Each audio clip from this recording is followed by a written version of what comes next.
If I don't, well, before I come to ourselves, let's say something else. The true meaning of honesty.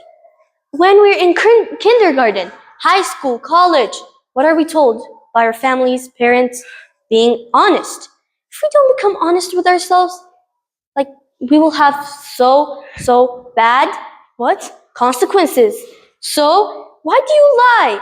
If for example my friends is like, oh, did you like the movie that I suggested? And then you're like, yes, I loved it, even though you didn't. Why do you lie? If they figure out that you actually didn't like it, isn't the consequences? 3. Learn from the journey rather than strictly focusing on the result of your accomplishment. Take notice of small steps needed to achieve success. If you allow yourself to enjoy small victories along your journey, reaching your goal will be more achievable. Learn from the journey basically means learn from the steps you take toward achieving your goals.